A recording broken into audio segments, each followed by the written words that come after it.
The autumn morning in the small town outside Boston painted everything in warm golden hues.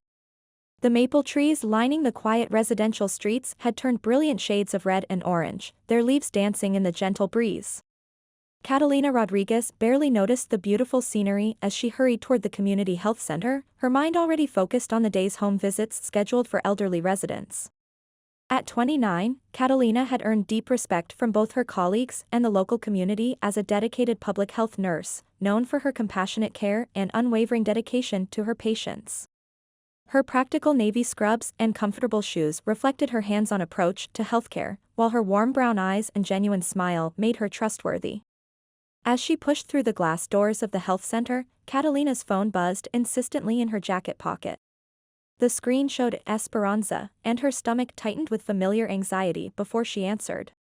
"Good morning, Mom. I just got to work." A sharp, slightly accented voice cut through the morning quiet. "Catalina, you haven't forgotten about Friday dinner, have you? Jasmine is driving up from the university, so we'll finally have the whole family together." Catalina felt her shoulders tense involuntarily. "Of course I remember. I said I'd be there at 7, right? Perfect. And bring those papers Roberto left for you to sign. We need to settle this inheritance business once and for all." Catalina's grip tightened on the phone. "Okay." After ending the call, Catalina settled into her small office and stared out the window at the quiet street below. It had been 11 months since Roberto passed away from a sudden heart attack. The inheritance discussions had exposed fractures in what she'd always believed was a loving, unified family. Roberto had built Rodriguez Construction from nothing, creating jobs for dozens of local workers and contributing to the community's growth for over 2 decades. While he was alive, he'd always promised that everything he'd worked for belonged to the whole family, yet his will named Catalina as the primary beneficiary and business successor. "The community outreach meeting starts in 10 minutes, Diana called from the doorway, pulling Catalina back to the present moment. She nodded and gathered her patient files.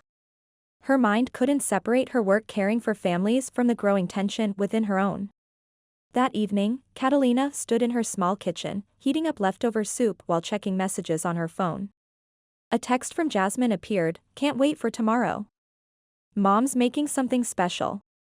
Catalina's smile felt forced and brittle. Her relationship with Jasmine had always carried an undercurrent of competition and resentment.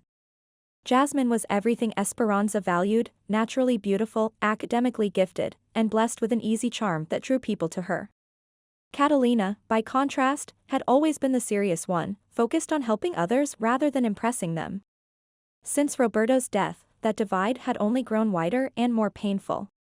The next evening, Catalina pulled her modest sedan into the driveway of the 2-story house she'd called home for 17 years. The beige vinyl siding and small front porch reflected the working-class neighborhood where she'd grown up after Roberto married her stepmother. As she approached the front door, the rich scent of slow-cooked pork and the familiar aroma of Esperanza's cooking greeted her. "Catalina, you're here." Esperanza's graying hair was pulled back in a neat bun, and her hospital uniform had been replaced by a simple floral dress that showed the weariness in her face. She embraced Catalina with what felt like practiced warmth. "I made Roberto's favorite carnitas tonight." In the living room, Jasmine sat cross-legged on the worn sofa, textbooks scattered around her. At 25, she still carried herself with the confidence that came from being the favored daughter, her dark hair perfectly styled despite her graduate school schedule. Jasmine looked up from her psychology notes and smiled brightly. "Sis. I've missed you so much. School has been absolutely exhausting, but I'm learning so much about family dynamics." The 3 women gathered around the small dining table as Esperanza served the meal. "This house feels so quiet without Roberto," Esperanza said, her voice catching slightly. "But we have to keep moving forward, don't we?" Catalina nodded, feeling the familiar weight of being the responsible one. "Yes, Mom. So how's the construction business going?" Jasmine asked, though her tone carried an edge that made Catalina's chest tighten. Catalina set down her fork carefully. "It's stable. We just got approved for the new community center project." "How wonderful," Esperanza's voice dripped with barely concealed bitterness. Roberto would be so proud to see his business flourishing under your management. Catalina met her stepmother's eyes across the table. Behind Esperanza's smile, she could see years of accumulated resentment and the constant reminder that Catalina was not her biological daughter. Before Roberto's death, Esperanza had shown little interest in the business, but once the will was read, she'd begun demanding her rightful share as his wife. "Did you bring those inheritance papers?" Esperanza asked, her tone becoming businesslike. Catalina pulled the documents from her purse. "Here they are, but Mom, this isn't just paperwork. Signing this means selling the downtown lot Dad always said we'd develop for affordable housing." "I know exactly what it means," Esperanza waved her hand dismissively. "That lot has been nothing but a tax burden. We need the money more than we need dreams." Catalina felt her jaw clench. "But that project could help so many families in our community." He believed in giving back. Jasmine let out an exasperated sigh. "Catalina, you're always thinking about other people. Sometimes you have to be practical about your own family's needs. You have the legal right to make decisions, Catalina." Esperanza placed her hand over her stepdaughter's, and Catalina could feel the coldness beneath the gesture.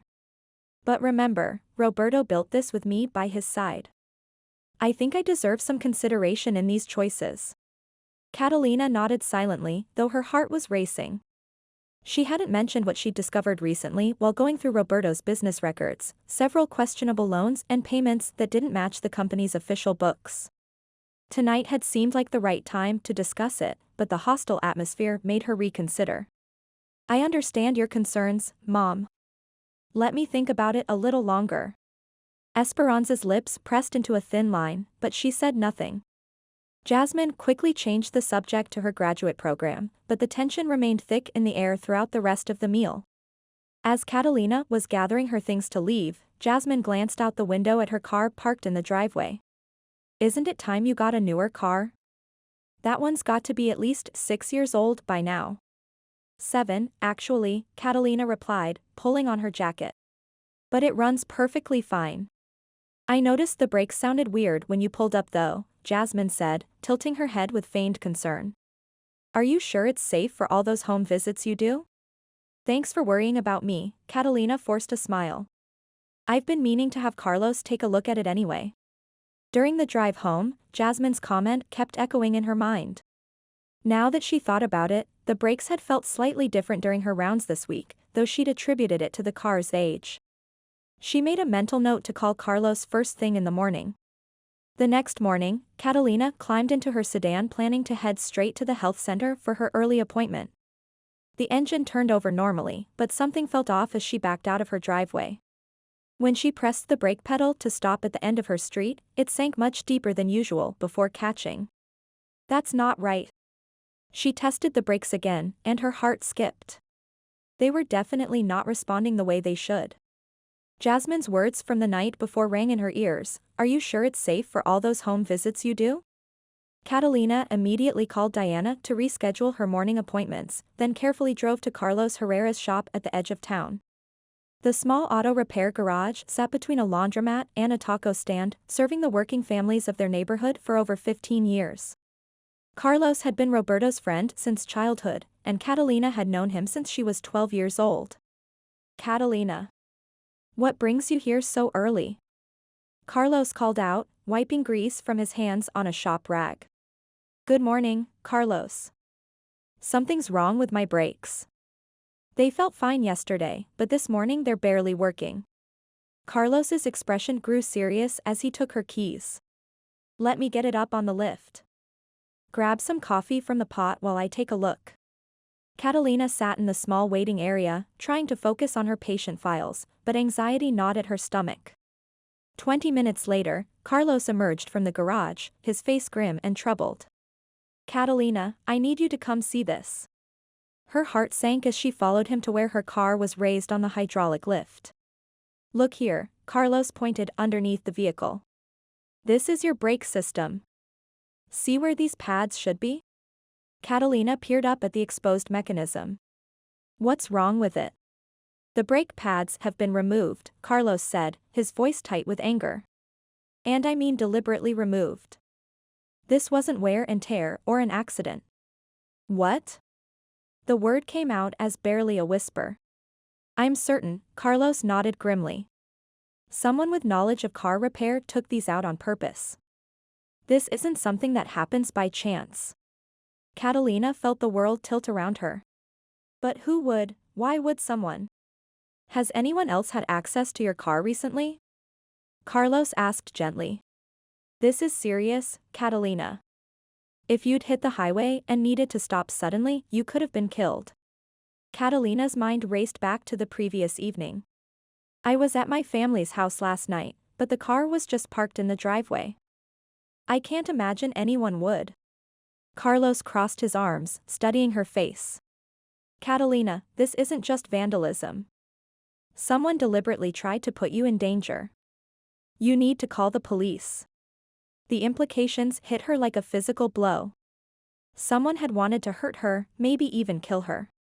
Carlos, can you fix it today? Of course. I've got the parts in stock, should take about an hour. But Catalina, he placed a protective hand on her shoulder. You need to think about who might want to harm you. Do you have any security cameras or anything that might have caught this? Catalina shook her head, then stopped. Wait. Dad installed a dash cam in this car last year after that hit and run in the neighborhood. I never really used it, but it might still be recording. Let's check it out, Carlos said, moving toward the front of her car. The small camera was barely visible behind the rearview mirror. Carlos carefully removed it and extracted the memory card. We can look at this on my computer in the office. They walked to the cluttered office behind the service bay, and Carlos inserted the card into his laptop. Let's see what this thing recorded recently. Catalina held her breath as the screen loaded. The first file showed her parking in front of Esperanza's house the night before. The timestamp read 6:47 p.m. That's when I arrived for dinner, Catalina explained. Carlos fast-forwarded through the footage. Around 9:30 p.m., two figures appeared on screen, moving toward her car. This is... Catalina's voice trailed off as she recognized Esperanza and Jasmine approaching her vehicle. The dashcam's audio picked up their hushed conversation clearly. Make it quick. She'll be inside for at least another hour, Esperanza's voice was sharp and urgent. I know what I'm doing, Mom, Jasmine responded, opening the car door and popping the hood. The tools are in the garage. The footage continued, showing Esperanza returning with a toolbox while Jasmine crawled under the car. For 15 agonizing minutes, they worked methodically beneath her vehicle. When they finally emerged, both looked satisfied with their work. Perfect, Jasmine said, brushing dirt from her clothes. Now we just wait for the inevitable accident. Once she's gone, we can contest that ridiculous will. Esperanza's voice was ice cold. Roberto never should have given everything to that girl. She's not even our real family. Jasmine actually laughed. By next week, Rodriguez Construction will belong to its rightful owners. Catalina felt her knees buckle. She gripped the edge of Carlos's desk as the full horror of what she'd witnessed sank in. Her stepmother and stepsister had tried to murder her for money.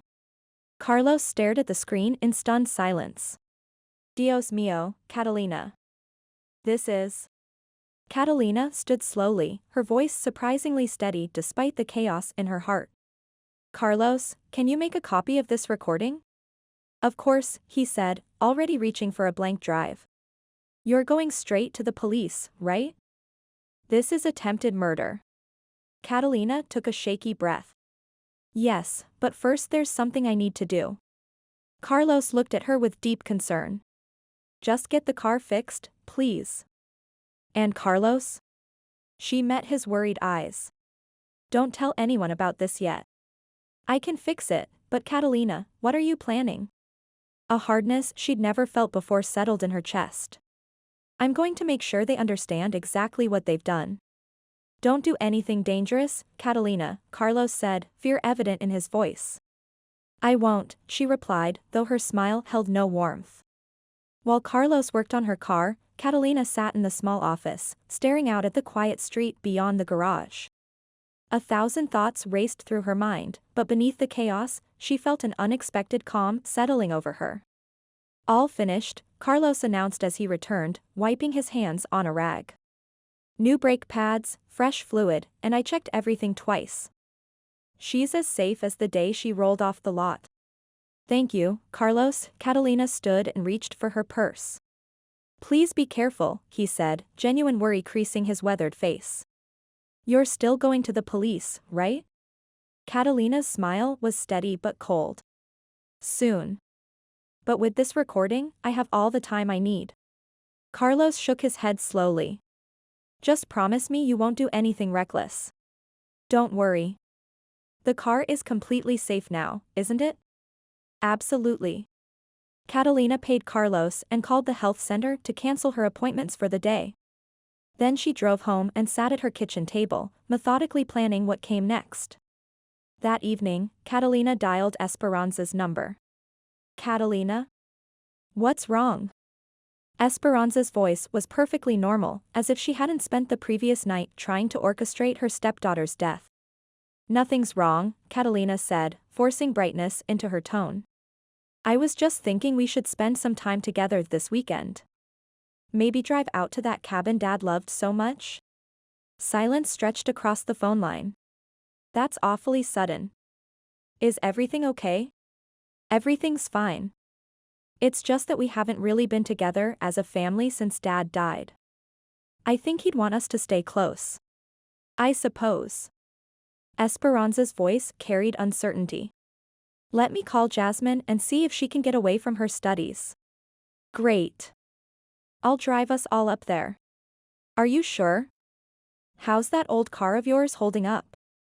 The question carried just a hint of anticipation that made Catalina's stomach turn. Oh, it's been giving me some trouble, Catalina replied carefully. But I think it'll make the trip just fine. The next morning, Catalina pulled into the familiar driveway and honked twice. Jasmine emerged first, looking impeccably put together despite the early hour. Her smile seemed bright, but Catalina noticed the tension around her eyes. Sis. What a wonderful surprise this is. I could use a break from all my coursework. Catalina embraced her stepsister, feeling the slight tremor in Jasmine's shoulders. She was nervous. Where's Mom? Just grabbing her overnight bag, Jasmine gestured toward the house. She'll be right out. Moments later, Esperanza appeared, her expression carefully cheerful. Catalina, this is such a sweet idea. Roberto always said that cabin was where our family felt most like home. The three women climbed into the sedan, Catalina behind the wheel, Esperanza in the passenger seat, Jasmine in the back. Catalina watched Jasmine's reflection in the rearview mirror as they pulled away from the house. Her stepsister kept glancing out the window, her fingers drumming nervously on her knee. It's about an hour and a half to the cabin, Catalina said as they merged onto the highway. The fall colors should be beautiful up in the hills. The conversation flowed superficially, but Catalina could feel the underlying tension radiating from both women. You know, Catalina said casually, this car has been acting up lately. In the mirror, she saw Jasmine's entire body go rigid. Esperanza's hands clenched in her lap. What kind of problems? Esperanza asked, her voice carefully controlled. The brakes feel different. Like they're not catching the way they used to. Maybe you should take it to a mechanic, Jasmine's voice cracked slightly. Catalina kept her eyes on the road ahead. I probably should when we get back. The conversation died there, leaving only the hum of the engine and the weight of unspoken truths filling the car. Each woman was lost in her own thoughts as they drove deeper into the countryside. After driving for about an hour, the road began winding through rolling hills dotted with farmland. The curves became sharper, and in several places, steep drops fell away beyond the simple metal guardrails. We're coming up on some tricky turns, Catalina announced. Dad always said to take this section slowly. Esperanza peered nervously out her window at the drop-off below. Catalina, maybe you should slow down a little? Don't worry, Mom, Catalina replied evenly. I've driven this route dozens of times for work. As they approached the first sharp curve, Catalina deliberately pressed harder on the accelerator. Catalina. Esperanza's voice shot up an octave. You're going too fast. Hit the brakes. Catalina slammed her foot down on the brake pedal and let out a sharp gasp. Oh God. The brakes. What's wrong? Jasmine's voice cracked with terror from the back seat. They're not working. Catalina shouted, her voice filled with manufactured panic. I can't stop the car. The curve rushed toward them at dangerous speed. Esperanza screamed and grabbed the door handle while Jasmine clutched her seatbelt, both women's faces draining of color. Catalina, do something. Esperanza shrieked. At the last possible second, Catalina expertly applied the brakes and steered through the turn with practiced precision. But she kept up the charade. They're still not working. I can't control it. She navigated the next curve with the same theatrical terror, maintaining complete control while her passengers dissolved into panic. Esperanza was digging her fingernails into the upholstery, and Jasmine was sobbing openly in the back seat. Please, Catalina. Jasmine wailed. Pull over. Stop the car. I'm trying. Catalina yelled back. But the brakes are completely gone. This terrifying performance continued for several agonizing minutes. After safely maneuvering through the third curve, the road straightened and leveled out. Catalina gradually slowed the vehicle and pulled onto the gravel shoulder. Complete silence filled the car. Both Esperanza and Jasmine sat frozen, trembling violently and gasping for breath. Catalina calmly turned off the engine and unbuckled her seatbelt. When she turned to face them, her expression had transformed into something cold and unforgiving. Were you frightened? She asked in a voice barely above a whisper. Neither woman could speak. The person whose brakes were sabotaged must have felt exactly the same terror. All color drained from their faces as comprehension dawned. Esperanza's mouth opened and closed soundlessly. Catalina reached into the glove compartment and pulled out a small memory card, holding it up for them to see. This dash cam recorded everything. Your voices are crystal clear when you said, once she's gone, we can contest that ridiculous will, isn't that right, Mom? Esperanza covered her mouth with both shaking hands. Jasmine made a small, strangled sound in the back seat. The car was actually repaired yesterday, Catalina continued with deadly calm. We're driving straight to the police station now. The weight of their situation seemed to crush both women simultaneously. Catalina clutched the memory card tightly, watching their faces crumble. The police. Jasmine finally whispered, her voice barely audible. Catalina, please, you have to listen to us. Listen to what? Catalina's voice could have cut glass. Your explanation for why you tried to murder me? Your justification for deciding that a stepdaughter's life is worth less than money? Esperanza buried her face in her trembling hands. It's not what you think, Catalina. There are reasons. What reasons could possibly excuse a mother trying to kill her child? Before you go to the police, let us explain everything, Esperanza begged desperately. You can still decide what to do after you hear the truth, can't you? Catalina stared at them for a long moment, then shifted in her seat to face them directly. Fine. Talk. Tell me everything. Esperanza fumbled for tissues in her purse, pressing them to her eyes. Catalina, we're drowning in debt. What? Catalina's brow furrowed. Rodriguez Construction is solid. Dad's insurance and savings. No, it's not true, Esperanza said, her voice breaking. Roberto had secrets. Terrible secrets. Jasmine leaned forward from the back seat. Let me explain, Mom. Catalina, Dad wasn't the man we thought he was. For the last 3 years of his life, he was gambling away everything we had. Catalina stared at them in disbelief. What gambling? The business records look fine.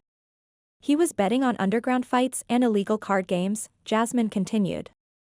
He lost hundreds of thousands of dollars and started borrowing from dangerous people. Esperanza nodded miserably. Roberto was too proud to ask for help. He kept taking money from the business accounts and making riskier and riskier bets, thinking he could win it all back. Even if that's true, how could you? Catalina's voice caught in her throat. After he died, they started coming for their money. Esperanza's voice grew smaller. Not just banks, but loan sharks. They threatened to hurt us if we didn't pay. Why didn't you come to me? Catalina demanded, her anger barely contained. I inherited the business. We could have figured something out together. You always seemed so focused on your patients, Esperanza said weakly. And you're not really. I mean, Roberto loved you, but you're not our blood family. The words hit Catalina like a physical blow. So you decided to kill me instead? We were desperate, Jasmine said frantically. The life insurance money would have paid off the debts. We thought. You thought murdering me was easier than asking for help? Rage blazed in Catalina's eyes. We were stupid and scared, Esperanza bowed her head. Fear made us do something unforgivable. Wind whistled through the trees around them, the only sound in the heavy silence. How much do you owe? Catalina asked quietly. Esperanza and Jasmine exchanged a look. About $300,000, Jasmine whispered. Catalina closed her eyes, absorbing the number. Roberto hadn't just left her a business and a home, but also a mountain of dangerous debt. Why didn't you trust me enough to tell me the truth? She asked, pain evident in her voice. We're supposed to be family. You always seem to live in your own world, Esperanza said defensively. Your nursing work, your community service, your graduate classes. Roberto always treated you special, but he left the real family business to us. A bitter laugh escaped Catalina's lips. Is that what you think? I've been taking business courses online for 2 years. I had plans to expand Dad's company into affordable housing development. I actually noticed irregularities in the books last month, but I thought it was just poor record keeping. Jasmine looked stunned. We didn't know any of that. Of course you didn't, Catalina said coldly. No one ever bothered to ask the adopted daughter what she thought. Esperanza looked up hopefully. So, about the police? Catalina stared at them with hard eyes. You tried to kill me. This isn't just a family disagreement. We know, Jasmine said in a tiny voice. We were desperate, but there's no excuse for what we did. Catalina, please, Esperanza reached toward her, but Catalina pulled back. Give us one chance. We'll do anything to make this right. Catalina studied the memory card in her hand, emotions warring in her chest. Despite everything, some part of her still remembered the woman who had bandaged her scraped knees and the girl who had shared her bedroom for years. I have conditions, she finally said. If you agree to everything I'm about to say, I won't turn this recording over to the police. Both women held their breath. First, both of you get counseling. Real therapy, not just grief counseling. What you attempted isn't normal behavior under any circumstances. Esperanza nodded silently. Second, you give me complete access to every debt, every creditor, every financial detail. No more secrets, ever. Yes, Jasmine agreed quickly. Third, you work with me to save the company and pay off these debts legitimately. No more gambling, no more quick fixes, no more lies. Both women nodded eagerly. And finally, Catalina took a deep breath, you both volunteer at the community center where I work. You need to understand the value of the lives you were willing to destroy. After a moment of heavy silence, Esperanza spoke in a whisper. You're a better person than we deserve, Catalina. If our positions were reversed, I don't think I could forgive. Catalina gripped the steering wheel tightly. I'm not saying I forgive you. Trust will take a long time to rebuild. But Roberto loved us all, and maybe that has to mean something. Thank you, Jasmine was crying again. Thank you for giving us a chance we don't deserve. Catalina started the engine. Let's go home. We have a lot of work ahead of us. As they began the drive back toward town, each woman was lost in her own thoughts. In Catalina's heart, alongside the anger and betrayal, a small seed of hope had taken root. Healing their family would be harder than saving the business, but she was willing to try. Welcome to Rodriguez Construction's 25th anniversary community celebration. Catalina stood behind a modest podium in the community center, looking out at the faces of neighbors, coworkers, and local families who had gathered. A full year had passed since that terrifying confrontation on the country road. This past year has tested all of us, she continued, her voice steady but warm. But we've learned that real strength comes from facing our problems together, not running from them. Near the back of the room, Esperanza stood with a group of women from the community center where she now volunteered twice a week. Her face had lost its hard edges, and there was a peace in her expression that hadn't been there before. The therapy sessions and her work with struggling families had transformed her understanding of what family truly meant. Jasmine moved through the crowd, chatting easily with construction workers and their families. She had put her psychology training to use by starting a financial counseling program for local families facing debt. The arrogance and entitlement that once defined her had been replaced by genuine humility and purpose. Together, we've not only saved Rodriguez Construction, but we've expanded our mission, Catalina gestured toward her stepmother and stepsister. Esperanza leads our community outreach programs, Jasmine heads our family financial counseling services, and I continue managing our affordable housing projects. Each of us using our experiences to help others. Applause filled the room as Catalina reflected on the grueling months that had followed their confrontation. There had been painful negotiations with Roberto's creditors, the difficult decision to sell some equipment, and hardest of all, the slow process of rebuilding trust between the three women. Every Thursday evening, they attended family therapy together. The first sessions had been nearly unbearable, filled with Esperanza and Jasmine's shame and Catalina's raw anger. But gradually, week by week, they had learned to speak honestly with each other for the first time. After the celebration wound down, Catalina drove her family back toward the same country road where their confrontation had taken place a year earlier. "Are you sure about this?" Jasmine asked nervously from the back seat. "It's time," Catalina smiled, her hands relaxed on the steering wheel. "I want us to replace that terrible memory with something better." When they reached the spot where she had pulled over that day, Catalina parked the car and they all got out. The three women sat on a fallen log overlooking the valley below, sharing coffee from a thermos and talking about their plans. "The new community housing project gets approved next month," Esperanza said, genuine excitement in her voice. 3 families will have homes by Christmas. Jasmine pulled out her tablet to show them charts and graphs. "And our debt counseling program has helped 12 families avoid foreclosure this year." "Catalina, your idea to combine construction work with financial education is really working." Catalina raised her coffee cup. "To second chances." The 3 women toasted quietly as the sun began to set over the hills. As golden light filtered through the trees, Catalina realized something important: forgiveness and forgetting were not the same thing. She would never forget what Esperanza and Jasmine had tried to do, but choosing healing over hatred had given her a strength she'd never known she possessed. By building something new instead of seeking revenge, she had discovered who she truly was.